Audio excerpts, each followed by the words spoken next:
Pernikahan pada pandangan pertama, Zachary dan Serenity. Bab 17. Ya, Zachary menjawab dengan suara yang dalam. Serenity mendekat, memegang tas yang dibawanya di tangan. Saya membeli cranberry. Apakah kamu menginginkan hal yang sama? Bentuknya hitam. Zachary memberinya tatapan kotor. Yang dia lakukan hanyalah makan di pesta makan malam. Namun, dia masih punya ruang untuk lebih banyak lagi. Dia rakus sekali. Cranberry bisa terasa pahit saat dimakan mentah. Tapi ada sisa rasa manis yang muncul. Itu pernah menjadi favorit pria yang paling saya sayangi. Duduk di sebelah Zachary, Serenity membuka wadah cranberry. Zachary diam-diam berlari ke samping untuk menjauh darinya. Dia tidak ingin bajunya ternoda. Pria yang paling kamu sayangi. Pria dengan uang $100. Zachary. Uang baginya adalah serangkaian nomor di rekeningnya. Apakah kamu ingin mencoba sedikit? Ini enak. Sangat lezat. Saya tidak pernah merasa puas. Tidak. Habiskan oleh dirimu sendiri. Satu hal lagi. Bisakah kamu membawanya ke ruang makan? Saya tidak tahan melihat perabotannya ternoda. Melihat Zachary adalah orang yang suka kebersihan. Serenity membawa wadahnya pergi sambil bergumam pada dirinya sendiri. Orang yang berpenghasilan tinggi harus sangat teliti terhadap bahan-bahan terbaik dalam hidup. Serenity sedang bersenang-senang ngemil di ruang makan. Sambil merengis, Zachary menatap punggungnya. Tapi siapakah dia yang berhak menilai? Urusan masing-masing bukan miliknya. Tuan Yok, karena Anda tidak bekerja sampai larut malam, bisakah Anda pulang lebih awal besok juga? Dari ruang makan, Serenity melontarkan pertanyaan pada pria itu. Zachary terdiam sesaat sebelum dengan dingin bertanya, "Untuk apa?" Pria itu pasti terlahir. Acuh tak acuh karena nada bicaranya selalu tidak emosional dan datar sejak pertemuan pertama mereka. Serenity menggerutu dalam benaknya. Meski begitu, mereka hanyalah teman serumah yang berkedok pernikahan. Mereka bisa saja bercerai jika semuanya tidak berhasil. Aku ingin kamu mengantarku ke toko bunga besok. Aku ingin membeli beberapa pot tanaman untuk diletakkan di balkon. Lebih nyaman karena kamu punya mobil. Zachary tidak berkata apa-apa. Jika kamu tidak bisa bangun sepagi itu, kamu bisa meminjamkan mobilmu padaku. Aku akan berangkat sendiri ke sana. Jam berapa? Setelah pergulatan internal, Zachary akhirnya menanyakan waktu. Dia memutuskan untuk bangun pagi-pagi dan pergi bersamanya ke toko bunga di pasar untuk membeli tanaman untuk melengkapi balkon mereka. Jam 6, kita bisa sarapan sebelum mengambil tanaman. Sebaiknya kita juga membeli beberapa barang penting untuk rumah ini. Serenity memperhatikan rumahnya. Tidak ada banyak barang. Ketika dia pindah pada hari pertama, dia curiga Zachary tidak tinggal di sini sebelum dia menempati ruangan tersebut. Karena tidak ada tanda-tanda kehidupan di tempat tersebut. Tentu, jawab Zachary. Setelah Serenity menghabiskan cranberry-nya dan sampai ke ruang tamu, Zachary bertanya, "Mengapa kamu menutup toko lebih awal malam ini?"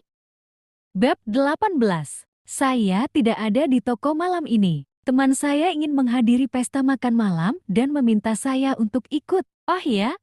Tuan Yok, saya ingin menanyakan sesuatu kepada Anda. Namun saya tidak yakin apakah Anda merasa nyaman untuk menjawabnya. Duduk di hadapan Zachary, Serenity menatap pria itu dengan matanya yang besar dan cerah. Pria itu menyendiri, jauh, dan dingin terhadapnya. Dia tahu dia membangun tembok di sekelilingnya untuk mencegah siapapun masuk, kecuali dia. Namun, dia diberkati dengan ketampanan. Wajahnya terlihat estetis seolah sedang melihat pemandangan yang indah. Pesta itu diadakan di Hotel Wilspoon. Saya mendengar hotel itu milik keluarga terkaya di kota. Coba tebak. Pewaris keluarga juga hadir malam ini. Nama belakangnya Yok, tapi menurutku kamu tidak ada hubungannya dengan keluarga itu kan? Tanpa mengedipkan mata, Zachary menjawab dengan nada datar. Kami berhubungan 500 tahun yang lalu. Serenity menghela napas lega dan menjawab sambil tersenyum. Saya tahu Anda tidak memiliki hubungan dengan keluarga terkaya di kota ini.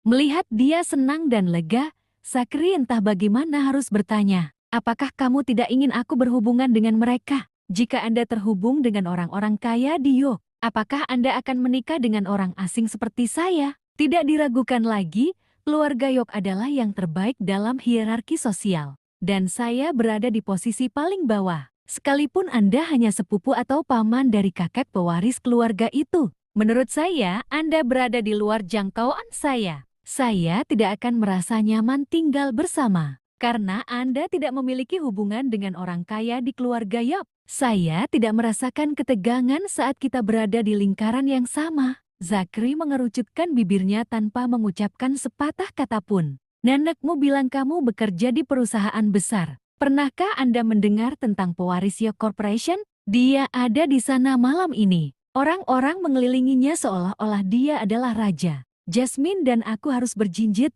tapi kami tidak bisa melihat wajahnya.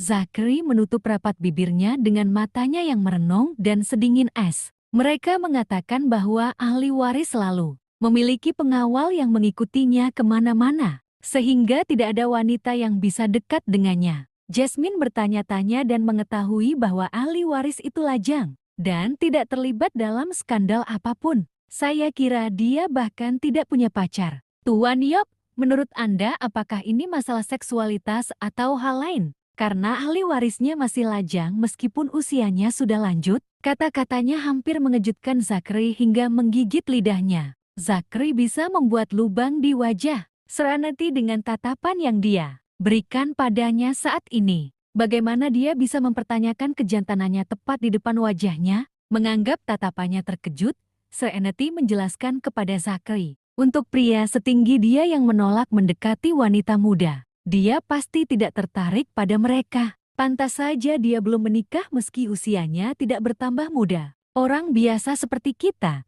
tidak akan pernah memahami dunia orang kaya. Menahan keinginan untuk mencekiknya, Zachary bertanya dengan dingin, bagaimana kamu tahu dia sama sekali tidak muda? Itu tidak berarti dia berubah arah hanya karena dia menjauhi wanita. Dia adalah kepala keluarga Yok.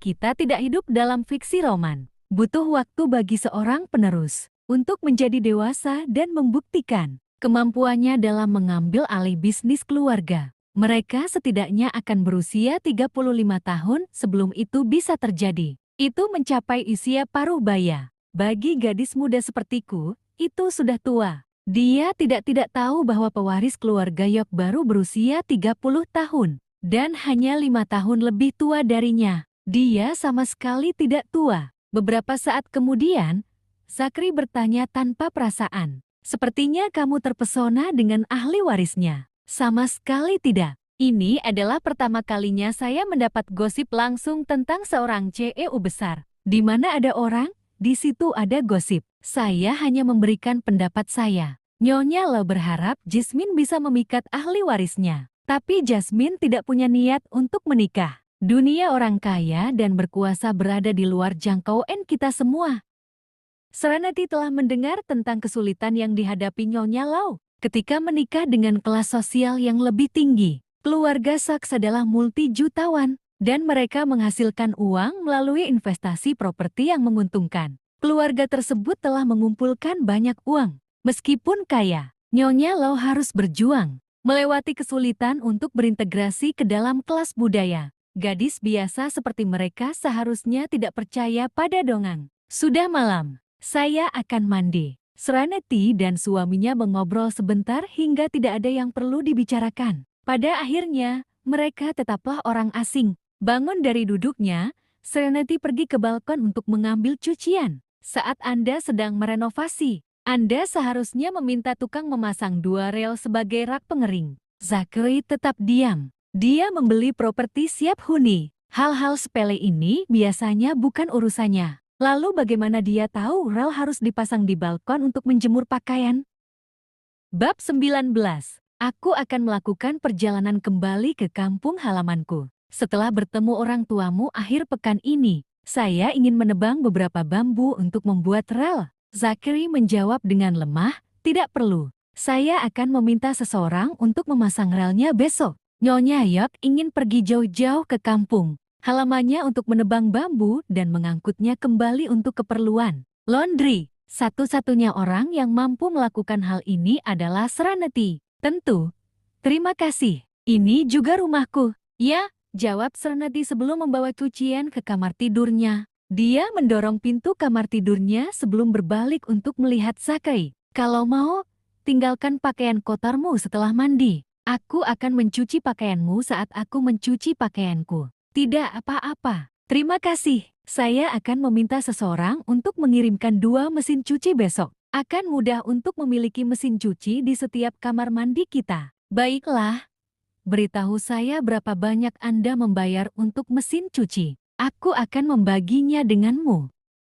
Serenity juga tidak bisa membiarkan dia membayar tagihan mesin cuci, karena dia sudah memberinya kartu debit untuk pengeluaran rumah tangga. Zachary dengan samar berkata, 2 mesin cuci tidak akan memakan banyak biaya. Saya mampu membeli beberapa mesin cuci. Lagi pula, itu adalah barang berguna untuk rumah kita. Saya biasanya sibuk dengan pekerjaan, jadi saya mengirimkan pakaian saya ke laundry. Itu sebabnya saya tidak punya mesin cuci. Ini bukan soal ketidakmampuan mengurus rumah, tapi hanya karena Zachary tidak mempertimbangkan banyak hal. Dan dia juga tidak punya pengetahuan tentang kebutuhan sehari-hari. Selama 30 tahun terakhir, dia menjalani kehidupan yang nyaman sebagai ahli waris. Meski begitu, Zachary akan melakukan sebanyak yang dia bisa sendiri. Namun mencuci pakaian adalah sesuatu yang belum pernah dia coba sebelumnya. Mengerti, Serenity memahami bahwa pekerja kerah putih yang sangat terampil sering kali puas dengan kehidupan karena jadwal sibuk mereka. Mereka tidak punya waktu untuk memikirkan kebutuhan sehari-hari. Istirahatlah lebih awal Tuan Yap.